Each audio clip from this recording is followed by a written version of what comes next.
Meus irmãos, que a graça do Senhor seja com todos. Vamos abrir as nossas Bíblias no Evangelho segundo Mateus, capítulo de número 5.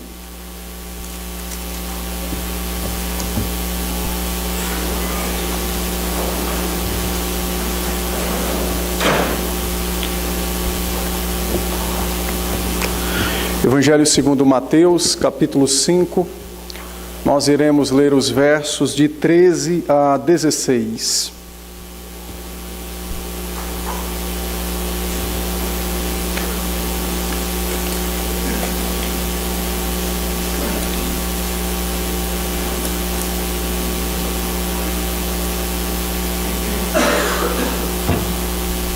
Mateus capítulo 5, de 13 a 16, eu farei a leitura e os irmãos acompanharão. Diz assim a palavra do Senhor: Vós sois o sal da terra. Ora, se o sal vier a ser insípido, como lhe restaurar o sabor?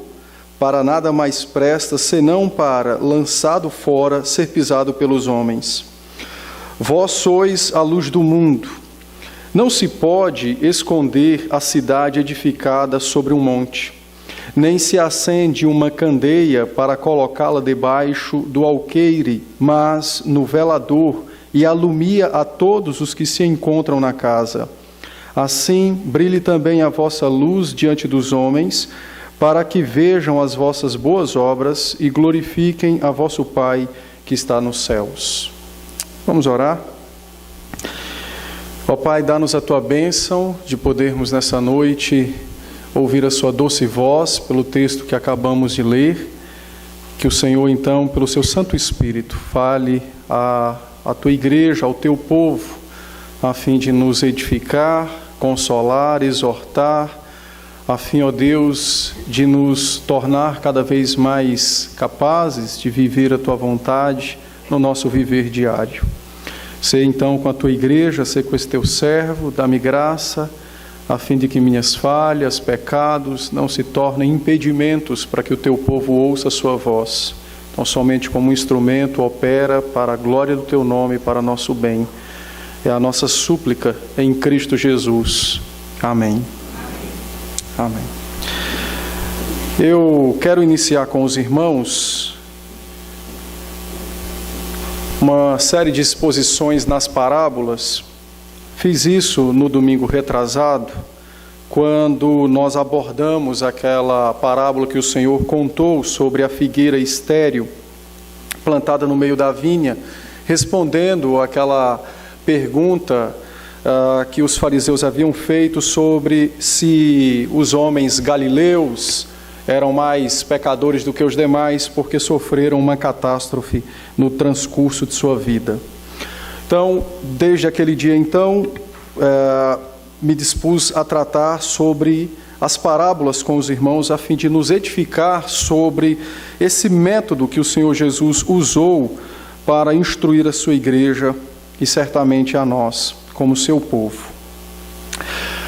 O método de parábolas não era novo no período em que o Senhor Jesus esteve entre os homens. E Cristo, então, se utiliza desse método de ensino a fim, então, de comunicar a sua vontade especificamente aos seus discípulos. É bem verdade que Jesus contou parábolas a fim de esconder o reino de Deus dos homens que o ouviam.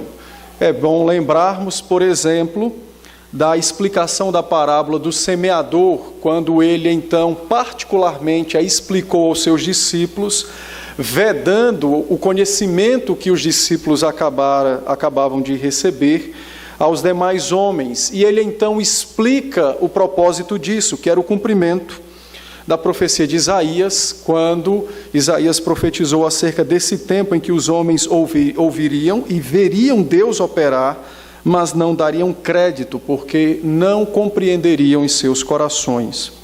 Então Cristo se utilizou então desse método, o método de parábolas, e nada mais é do que contar uma verdade bíblica de uma forma que ele usa elementos alegóricos.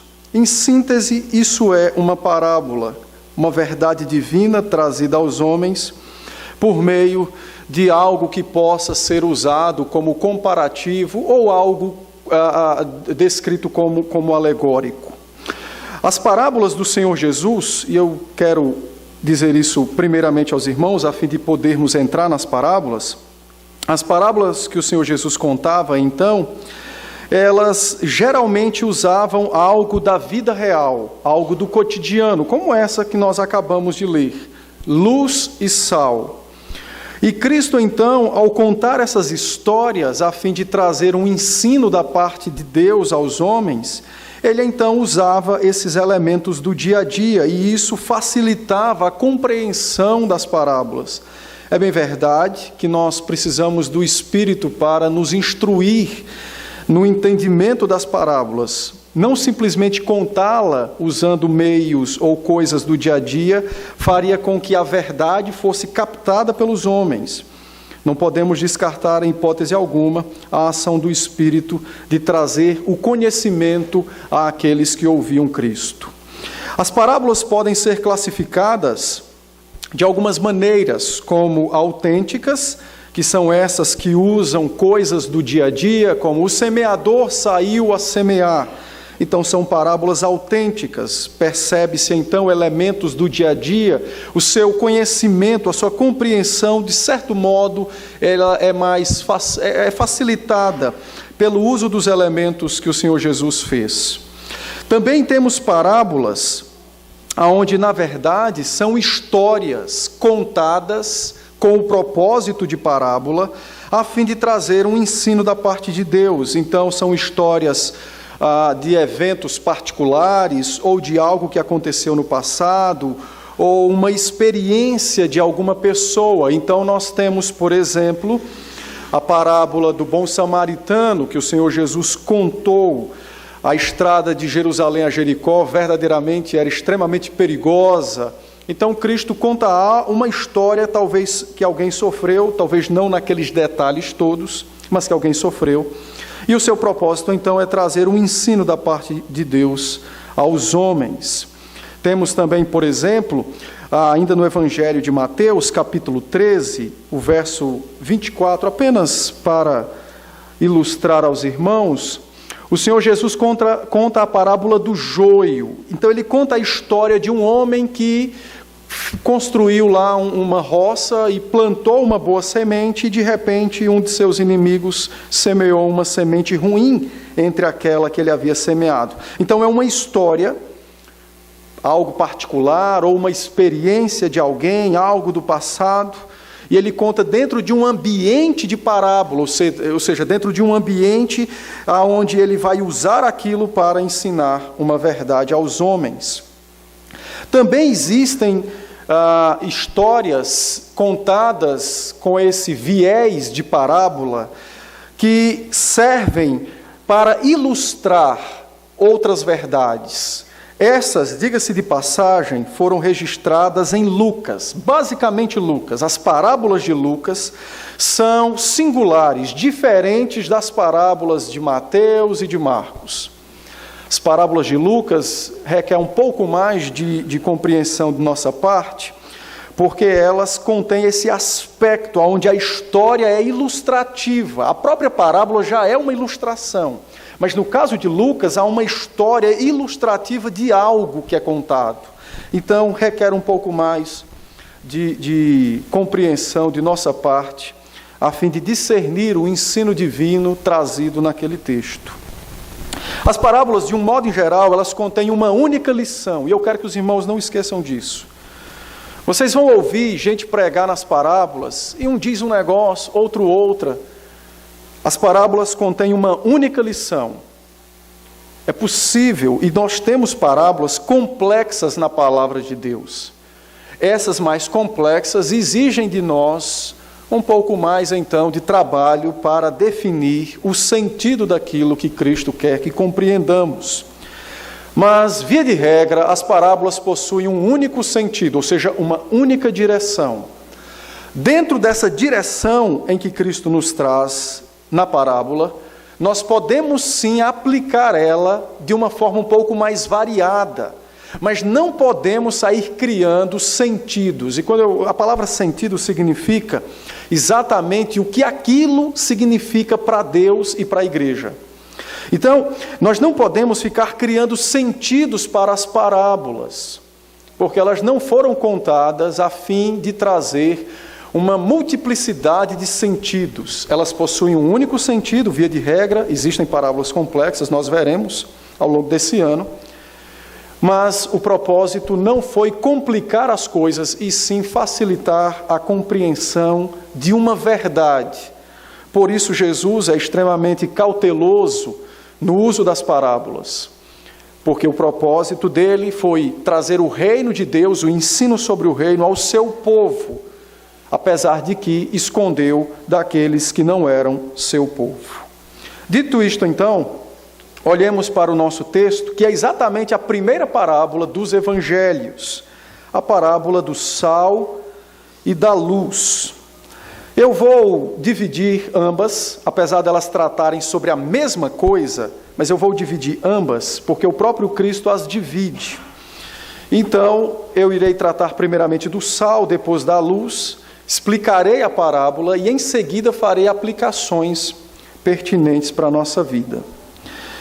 Se pudéssemos então olhar toda essa parábola e dar um tema para ela, é exatamente as testemunhas do reino de Deus. Esse é o foco, é o ensino desse texto, é sobre sermos testemunhas do reino de Deus. Jesus, depois de ter iniciado o Sermão do Monte e depois de ter tratado sobre as bem-aventuranças, ele disse aos seus discípulos: vós sois o sal da terra. Ora, se o sal vier a ser insípido, como lhe restaurar o sabor? Para nada mais presta, senão para ser lançado fora e ser pisado pelos homens. A linguagem de que o sal pode deixar de salgar, para muitos ela parece ser algo meio contraditório, né? Como é que o sal vai se tornar açúcar? Não é isso que Cristo quer dizer. O sal não vai deixar de salgar. Na verdade, o que nós precisamos entender é que ele usa elementos do dia a dia, da cultura judaica, daquilo que nós não temos hoje. E precisamos então ir até lá para compreender aquilo que ele nos disse. De fato, o que nós possuímos hoje nas nossas cozinhas é o cloreto de sódio, que é exatamente uma composição estável. Ele é uma composição estável.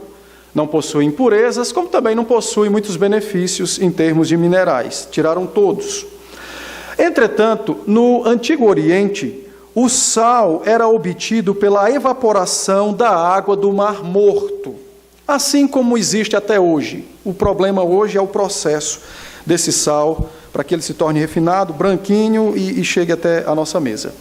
Então, naqueles dias, o sal era obtido então pela evaporação da água do Mar Morto, e nós sabemos que a água contém, tanto a do mar, dos nossos mares, quanto a do Mar Morto, contém outras substâncias além do sal.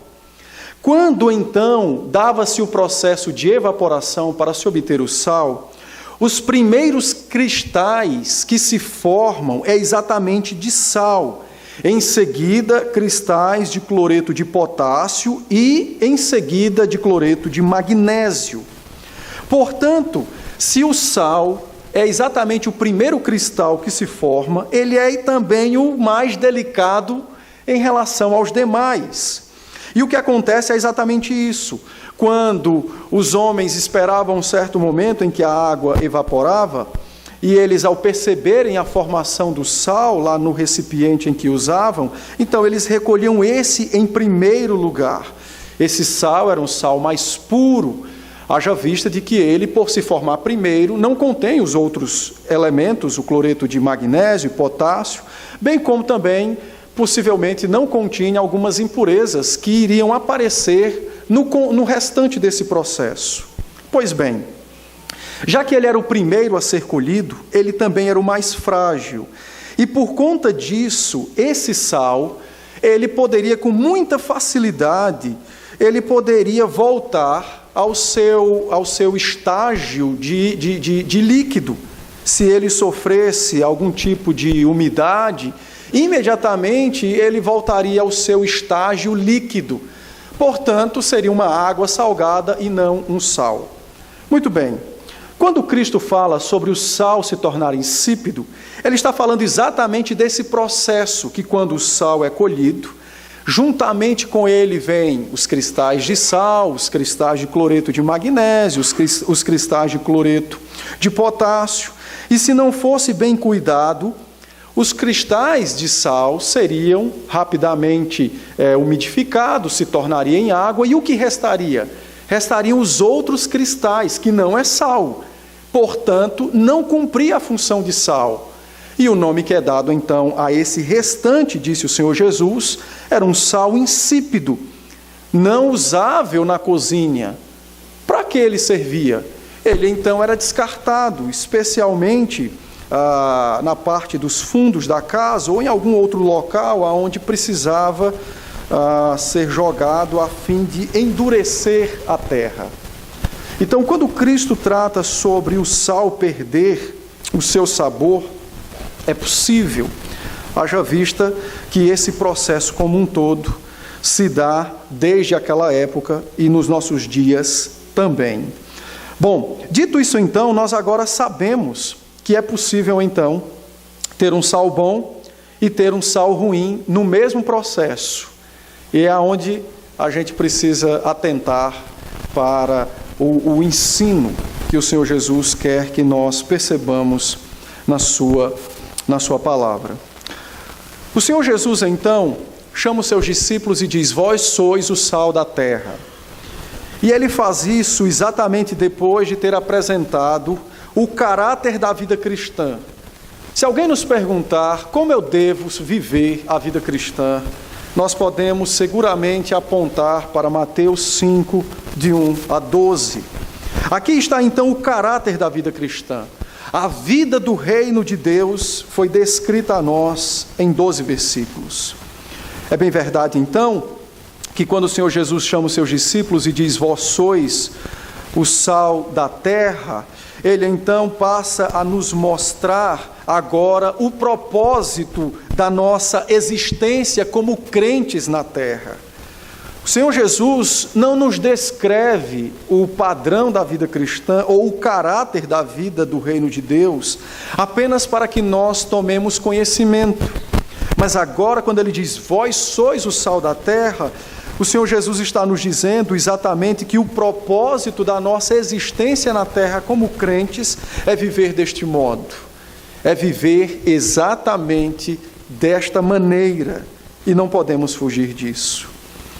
Observe que ele diz: vós sois o sal da terra, e no verso 14 diz: vós sois a luz do mundo. Cristo revela-nos que o mundo precisa do sal e precisa da luz. Por causa do pecado, o mundo está em escuridão extremamente densa, quase que palpável.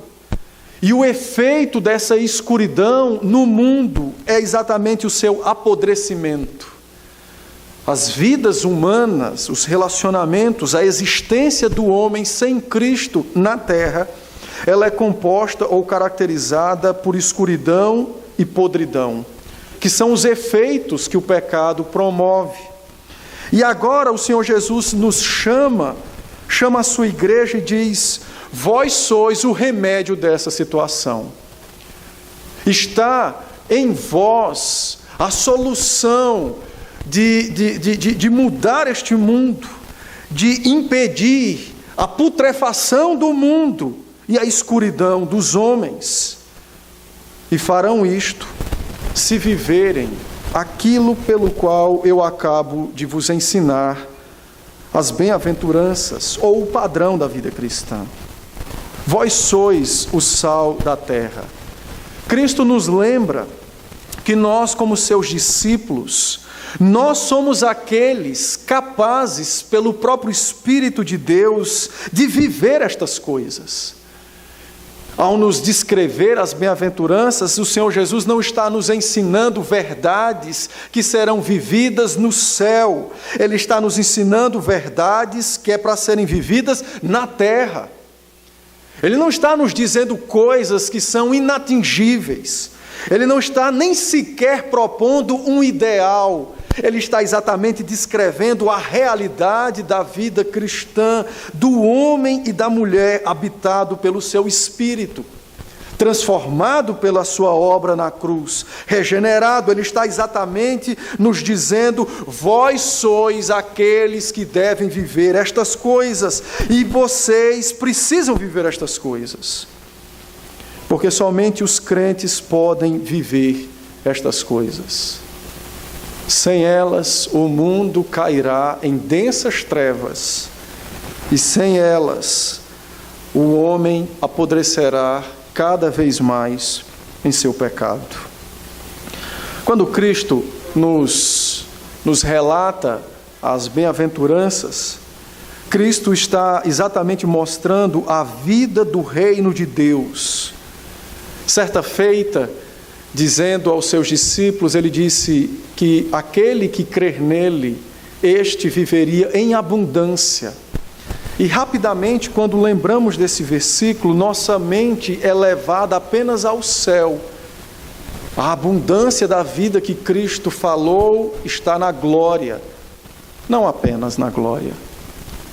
Jesus veio para que tivéssemos vida em abundância, e esta começa aqui, dá-se aqui.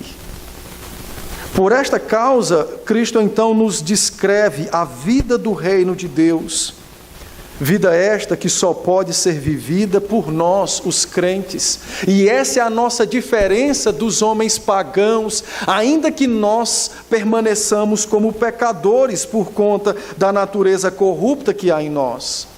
Nós somos o sal da terra, Jesus disse. Vós não sois o cloreto de sódio ou de magnésio, obtido no mesmo processo.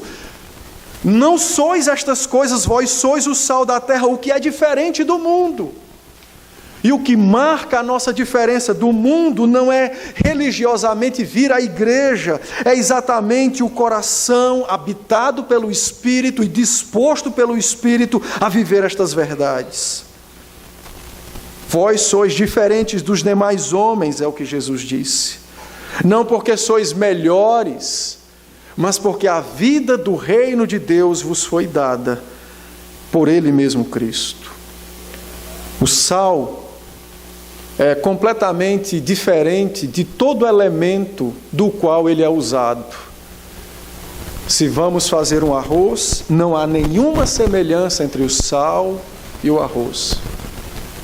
Se vamos fazer uma torta salgada, em hipótese alguma se encontra semelhança entre o sal e o trigo, entre o sal e o ovo, ou o leite, ou os demais elementos. O sal é diferente de tudo aquilo em que ele é aplicado. E por que razão? Porque ele tem a função de dar sabor àquelas coisas, que sem ele não tem sabor. Jesus então chama e diz: vós sois o sal da terra.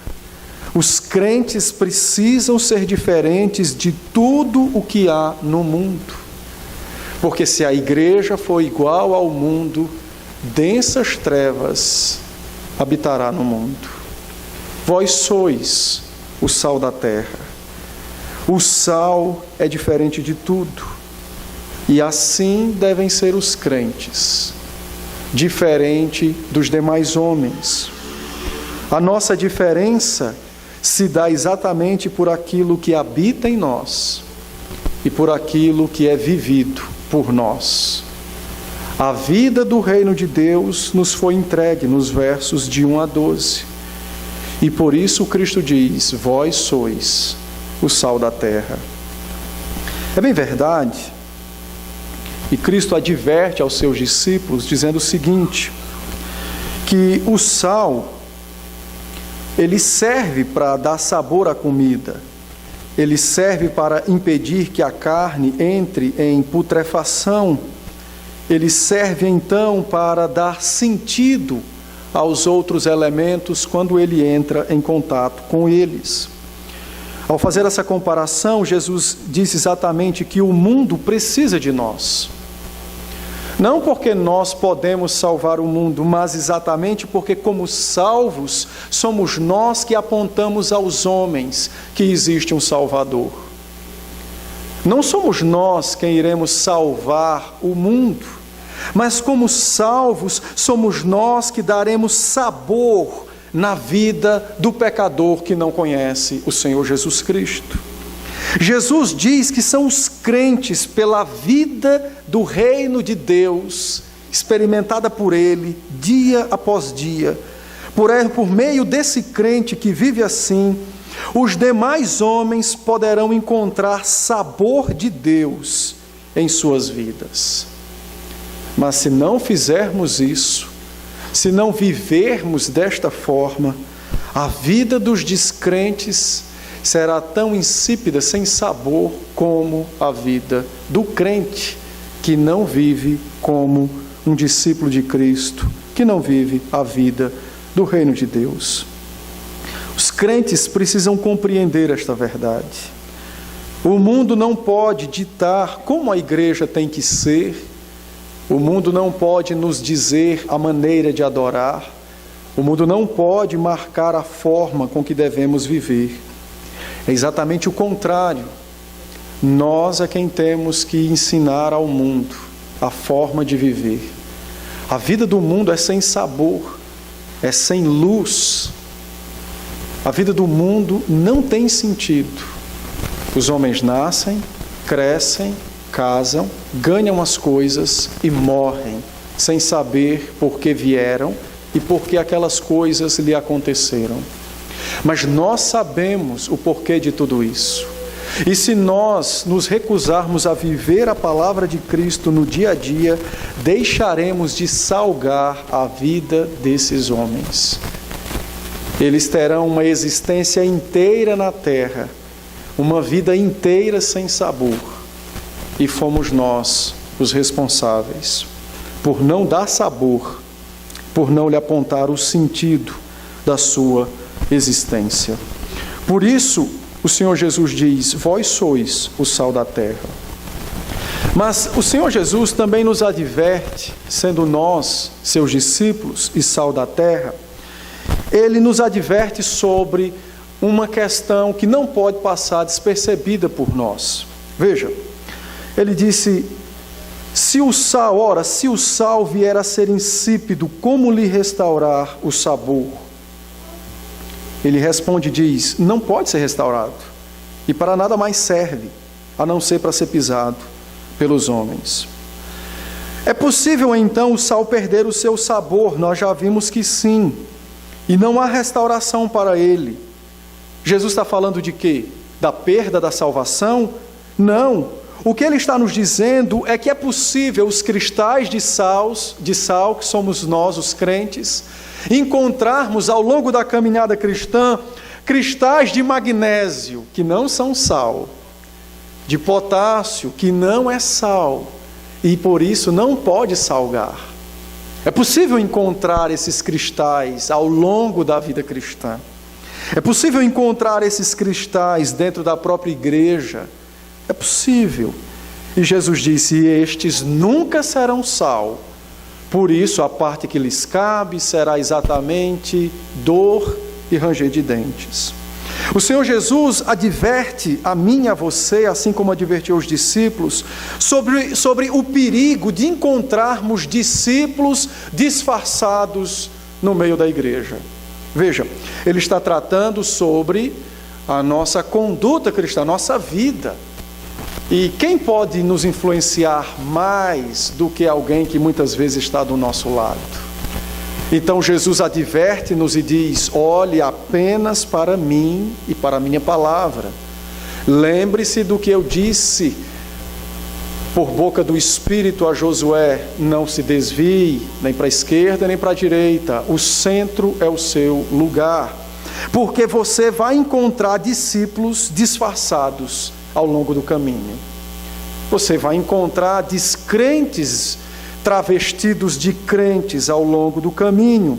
E estas vidas sem sabor, estas vidas insípidas, não poderão ser restauradas, mesmo conhecendo verdades preciosas do Evangelho, como o próprio autor aos Hebreus nos esclarece lá no capítulo 4, capítulo 6, se não falha a memória, quando ele vai falar sobre os iluminados. Então, o Senhor Jesus adverte os seus discípulos da missão que eles possuem, salgar o mundo, mas também os adverte acerca das distrações, acerca dos desvios que podem acontecer ao longo da nossa vida cristã, quando nós, por alguma razão, deixemos de olhar para Cristo e passamos a olhar para a esquerda ou direita. É possível que nossa vida perca o seu foco, que é servir a Cristo, olhando então para cristais que parecem ser de sal, mas que não são. Então Cristo diz: concentre em viver para a minha glória, seja meu discípulo, concentre-se em viver aquilo que foi registrado na palavra. E cuidado com o que você ouve da sua esquerda e da sua direita. Julgue as obras, julgue a vida. Vidas sem sabor, vidas sem, de fato, temor a Cristo, vidas sem buscar estas características da vida do reino, são sinais de que aqueles cristais não são verdadeiramente cristais de sal. Aplicando esta verdade a nós, Jesus disse que a nossa vida é o instrumento que Ele usou para salgar o mundo. A nossa vida é o instrumento que Ele usou para salgar o mundo. Então, se eu e você não nos dispormos a salgar o mundo será insípido e irá aceleradamente caminhar na sua putrefação. Se eu e você não decidirmos de fato salgar a vida das pessoas que estão ao nosso redor, aquelas pessoas ao nosso redor terão vidas sem sabor, marcadas pelo pecado, aceleradas em seu processo de degradação. Jesus fala a mim, a você especificamente: vós sois o sal da terra. Eu não sou responsável pelas pessoas no Camboja, mas eu sou responsável por salgar aqueles que estão em contato comigo em Poá e na Vila Varela. E o mesmo é dado a todos nós.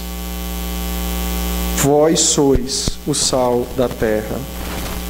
Nós precisamos compreender esta verdade, a fim de que de fato o Senhor Jesus, pelo seu poder, usando-nos como instrumento, impeça o avanço do pecado e salve pessoas das garras do inferno.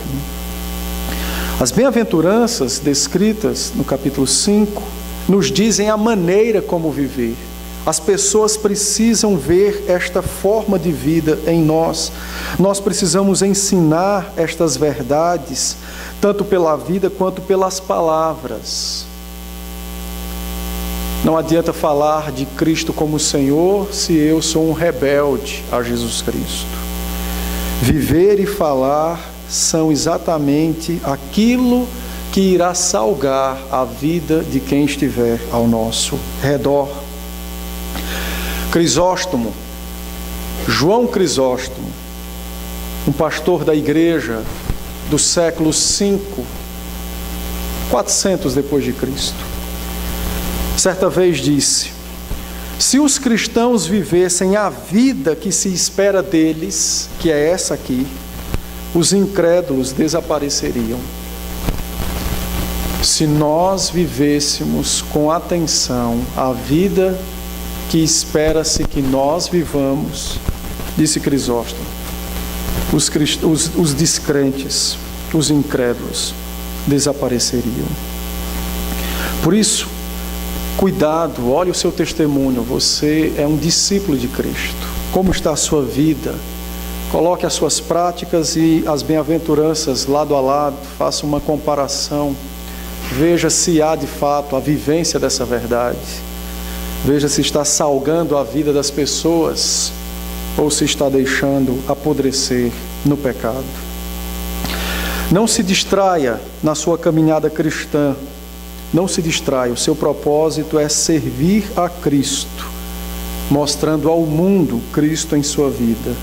Então, cuidado, é o que Jesus disse aos discípulos. Cuidado com os falsos discípulos, com os falsos cristais de sal. Cuidado. Foque em Cristo. Viva por Ele e para Ele. A segunda parte da parábola, o segundo elemento que o Senhor toma é exatamente a luz. Então ele disse: vós sois a luz do mundo. E Jesus disse que ninguém pode esconder uma cidade construída num alto de um morro. É verdade. Como você vai encobrir uma cidade edificada no alto de um monte? Não se pode. Também disse que é sem sentido acender uma lâmpada para colocá-la debaixo da mesa coberta por uma toalha grossa. Quem já se viu acender uma lâmpada de noite para colocá-la debaixo de algo que impeça o seu brilhar naquele espaço? Jesus disse, pelo contrário, acende-se as lâmpadas e coloca então no velador, na parte mais alta da casa. E então aquela lâmpada ilumina a casa e todos que dentro dela estiverem. Então, verso 16, ele disse: assim pois sejam vocês. Assim pois sejam vocês, porque compete a vocês, como luz de Deus, iluminar o mundo. E os homens irão testemunhar do Pai, ao olharem para as vossas vidas cheias da luz de Deus. Jesus disse aos seus discípulos que nós somos a luz do mundo. É interessante porque mais adiante, no Evangelho de João, ele vai dizer que ele é a luz do mundo. Então o que ele quer dizer é que ele está em nós e nós estamos nele. E por isso a nossa vida diária, no dia a dia, não pode ser contrária à vida que Cristo teve diariamente entre os homens. Não pode ser contrária à vontade de Cristo revelada na sua palavra. Observe que o Senhor Jesus nos mostra de maneira muito didática o que significa ser a luz do mundo. Ele disse: assim brilhe também a vossa luz diante dos homens, para que vejam as vossas boas obras. Jesus disse que o mundo espera ver nos crentes boas obras.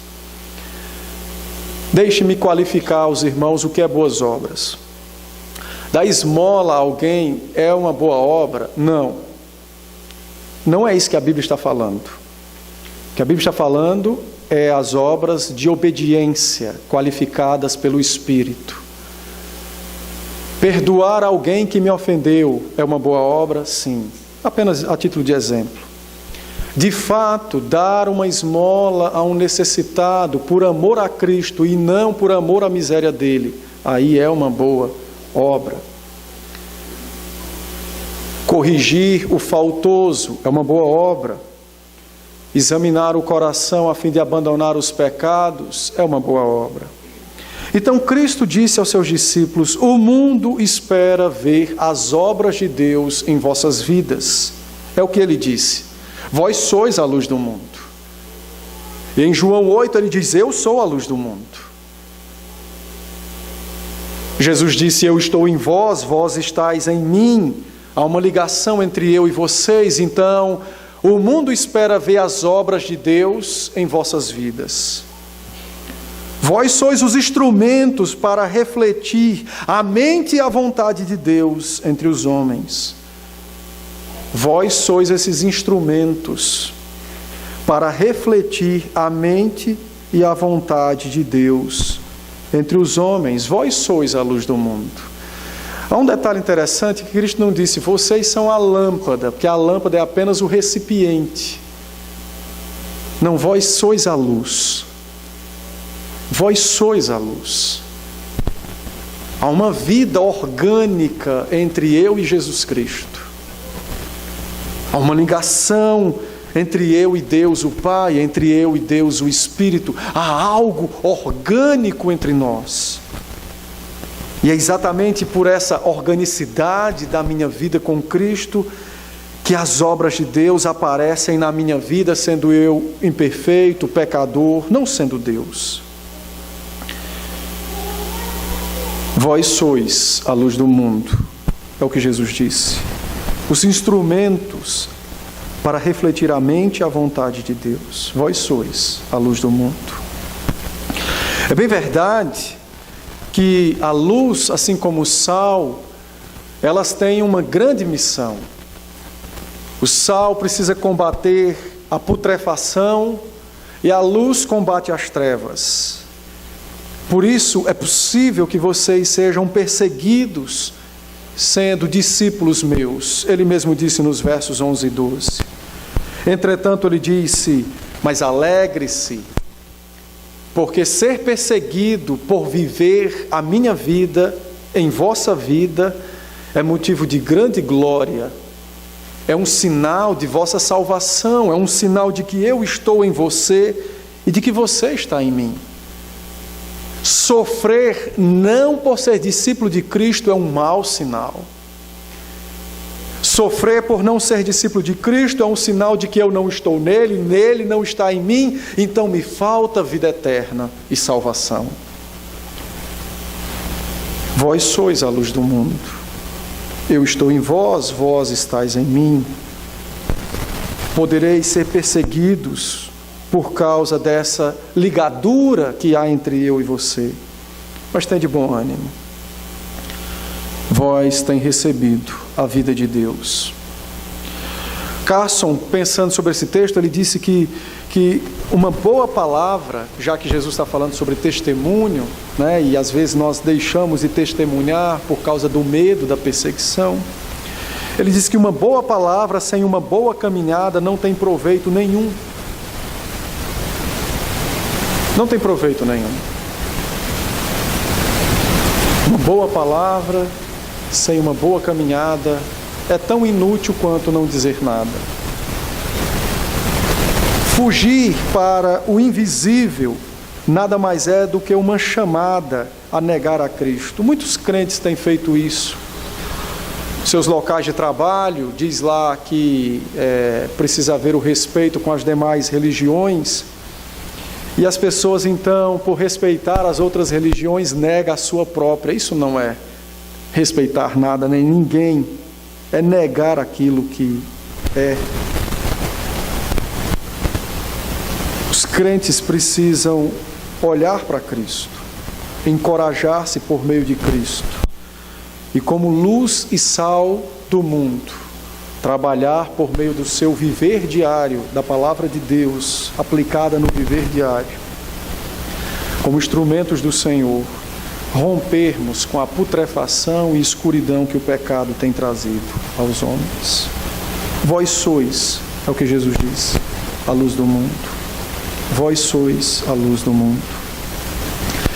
Assim como a vida e a mensagem do Senhor Jesus Cristo traz luz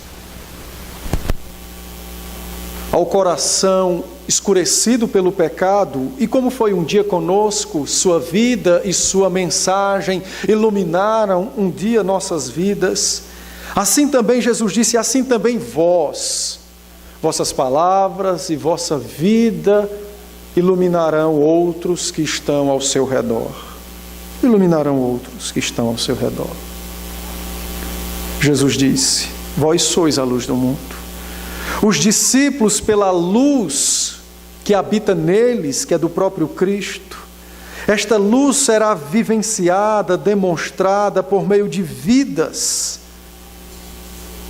E a nossa vida terá uma única mensagem para todo aquele que se deparar conosco. As pessoas, ao observarem nosso padrão de vida, não irão nos perguntar se é presbiteriano ou não. Mas as pessoas saberão que o reino de Deus é chegado. E por quê? Porque a vida do reino de Deus está em mim e eu a vivo.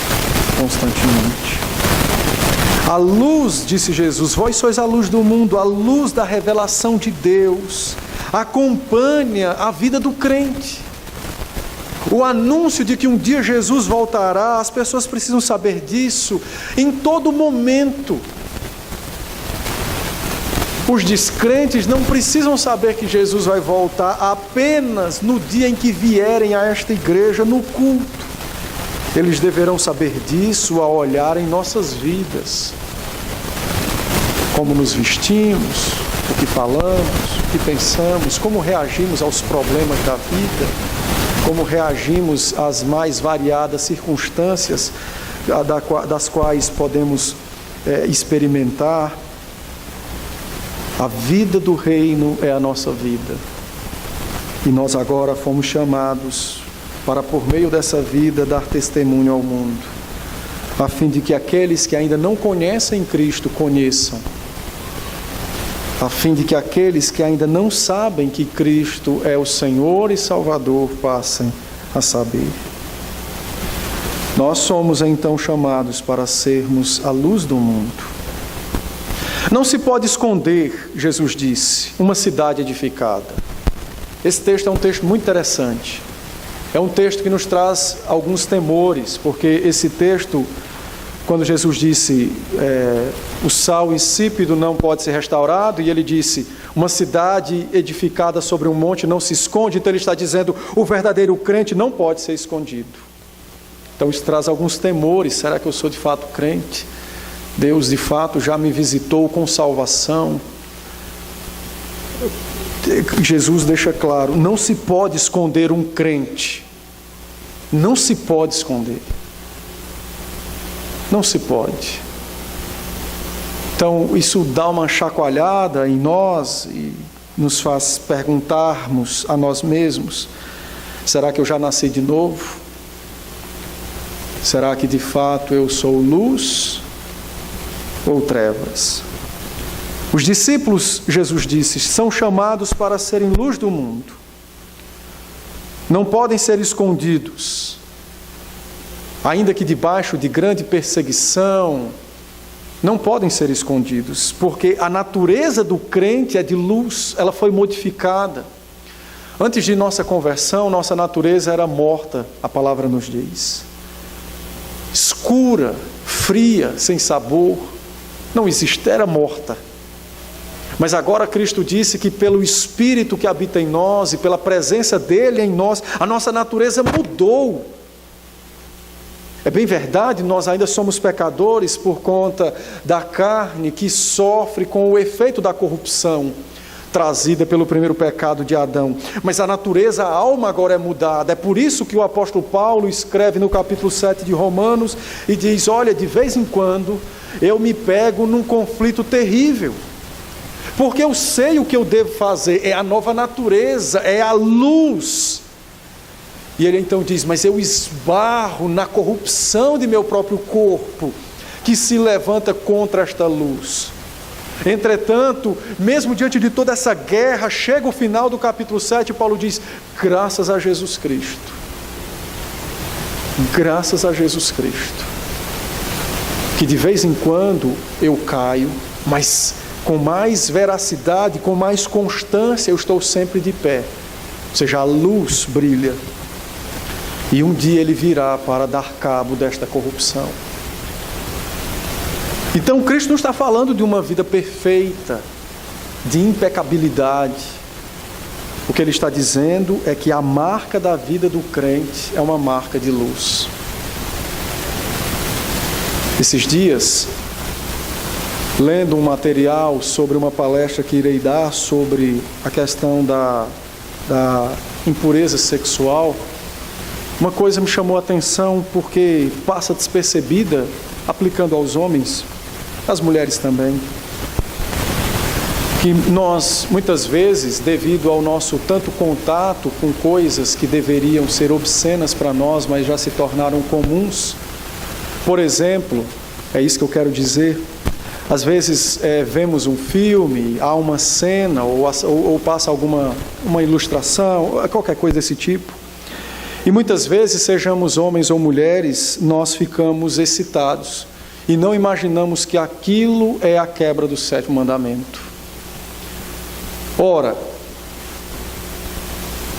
Jesus disse: vós sois luz do mundo. Estas coisas não podem acontecer conosco. Deveríamos repudiar estas coisas, deveríamos abominá-las, a fim de que a luz de Deus brilhe em nós. O mundo espera isso de nós. O mundo espera isso de nós. Eu me lembro que, quando eu morava em Belém, conversando com algumas pessoas que não eram cristãs, entrava no assunto delas, conversavam, e a conversa era muito boa. Quando eu voltava para a Bíblia, a conversa encerrava. Mas depois descobri que todas as vezes que eu participava da conversa deles, futebol, qualquer coisa desse tipo, política, e não trazia a palavra, eles depois me criticavam e diziam: está vendo o crente? Não usa a Bíblia para pensar sobre política, sobre futebol, sobre nada. Mesmo que me criticando depois, quando usava as Escrituras. Sabe por que isso acontece? Porque o mundo espera ver em nós as obras de Deus. E Deus as confiou a mim e a você o papel de iluminar os homens. A nossa natureza foi mudada, disse Jesus. Não somos tições que foram tirados da fogueira e estão fumegando. Somos labaredas vivas, aonde as pessoas podem nos ver e podem saber que somos de Cristo. Nossa natureza foi modificada, disse Jesus. Vós sois a luz do mundo. O reino de Deus está dentro de vós, é o que Jesus disse. E por esta razão, nossas vidas precisam testemunhar o reino de Deus, do qual agora recebemos. Nossas boas obras precisam glorificar a Deus, disse Jesus. Isso é maravilhoso. Os homens olharão as nossas vidas e irão glorificar o nosso Pai. Não irão nos glorificar, louvado seja Ele por isso. Porque isso nos impede de cairmos no pecado da soberba, da autossuficiência, da idolatria. Jesus disse: os homens irão ver as boas obras, as vossas, e glorificarão meu Pai. Louvado seja Ele por isso.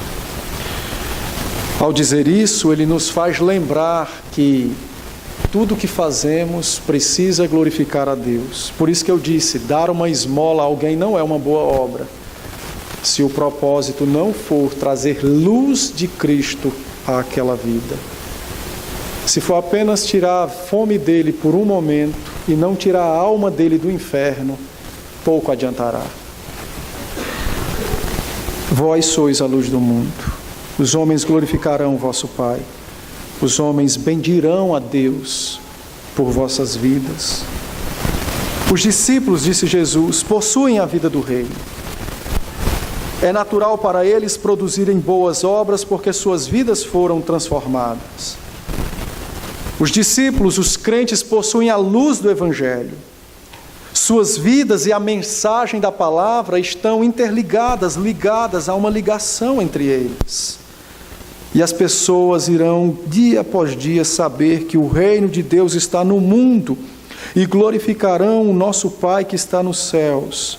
E farão isso ao enxergarem homens e mulheres já transformados por esse Deus, que agora eles passam a descobrir. O caráter da vida cristã, então, apresentado nas bem-aventuranças, Jesus diz: essa é a vossa vida, vivam assim, e desta forma o mundo saberá que o reino é chegado, o mundo saberá que Cristo é Senhor. Eu quero concluir dizendo o seguinte: não pense em impactar a África. Toda vida que a gente ouve estudos, pregações sobre missões, nosso coração sempre é arrebatado para ir para a África, para Angola, alguns até para o Iraque, né? Os mais corajosos. Não pense nisso. Não estou lhe proibindo de pensar nisso, só estou dizendo não pense nisso. Antes de pensar na África, pense na sua rua, nos seus vizinhos. Pense na sua família, nos seus parentes descrentes. Jesus não disse aqui, vocês vão converter os homens. Não, ele disse, vocês vão salgar a vida e vocês vão fazer brilhar a luz na vida deles. Não é seu dever salvar ninguém, mas é seu dever viver Cristo todo dia, para que aqueles que estejam ao seu redor saibam que você é dele. Então, antes de você pensar lá na Angola, na África, o que é perfeitamente compreensível, uma ação nobre, pense lá na sua rua, no seu trabalho. Pense nos seus parentes, pense na igreja, aquela pessoa que a gente não fala, aquela pessoa que a gente ofendeu ou nos ofendeu há 30 anos atrás, mas eu deixei de lado, pense neles. Fomos chamados para ser sal e para ser luz. Assim sejamos, para a glória de Deus Pai, para nosso bem. Que Deus nos abençoe. Vamos ficar de pé para orar?